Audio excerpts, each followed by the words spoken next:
the recording. I think so, because it's a little Okay. Anyway, this is the rain of mercy. It hasn't rained like this in a long time here. This has been a very, very dry summer. So it's actually God's mercy, because without water, nobody can exist. And the spring that we get our water from here is drying up.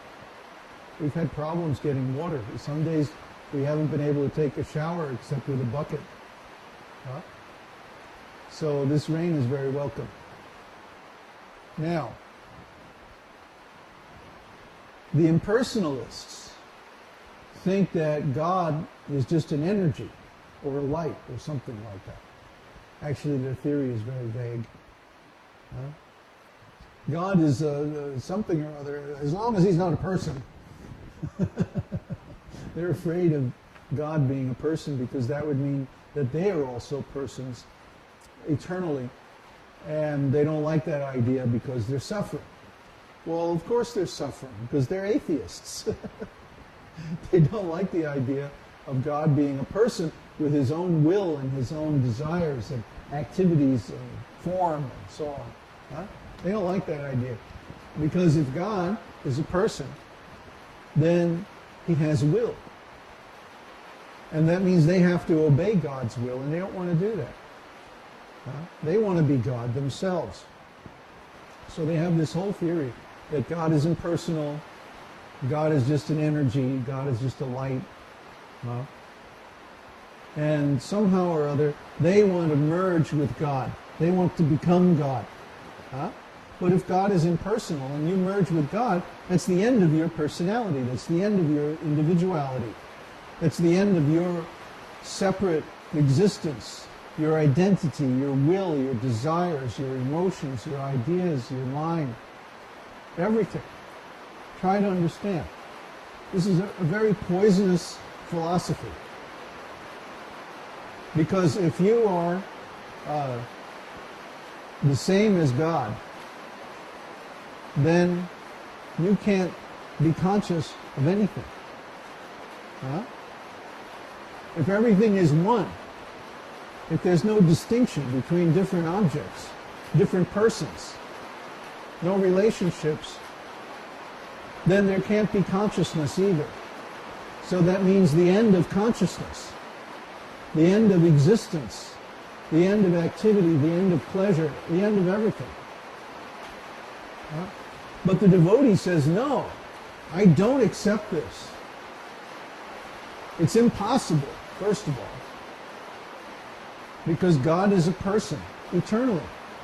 God is omnipresent, omniscient, and omnipotent. Now, the fact that God is omnipotent means that he possesses potencies, omnipotent.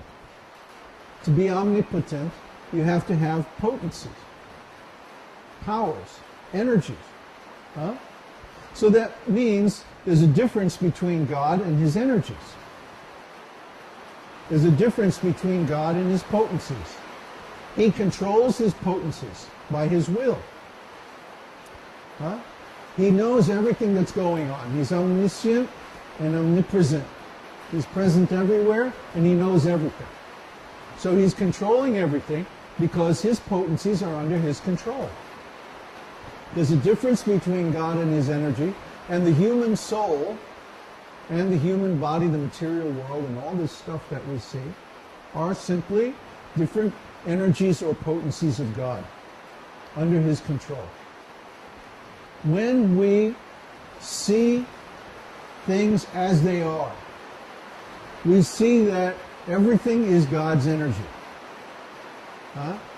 And when we're in illusion, we see everything as being separate from God, unrelated. Huh? Like the rascals, the atheists, and I include people like the Christians who have some doctrine but really no knowledge. They see this world as separate from God. They see that the world is going on somehow or other by chance. Huh? They accept the theories of the rascal scientists that this world is evolving, that animals and people are subject to laws like evolution. But we have no quarrel with the idea that people and animals adapt to their circumstances. But there's a big difference between adaptation and evolution. We have never seen the origin of a new species by evolution. That is a completely unproven theory. There's no evidence for it whatsoever. It's just a conjecture. It's just a theory. Or actually, it's just a hypothesis. Because we can't even construct an experiment that would prove it or disprove it. So try to understand. These rascals, because they have no knowledge of God, they have to explain why things are the way they are. So they come up with all these theories. And the theories are supposed to be based on some evidence, but actually the evidence is all indirect. It's all circumstantial. Just like someone goes into a court and they accuse someone of a crime, but nobody saw them do it. The evidence is all circumstantial. Oh, there was one of his hairs found at the crime scene. Or there was some DNA or something like that. It's very circumstantial. It's not the same as having an eyewitness. The jury may say, oh no, there's a reasonable doubt. We can't convict this guy because we don't have any direct evidence. Nobody saw him do it. Similarly, nobody has ever seen the origin of a new species. No one has ever observed it. We only know about it indirectly. So, how can people accept this theory as if it's a fact? It means they're less intelligent.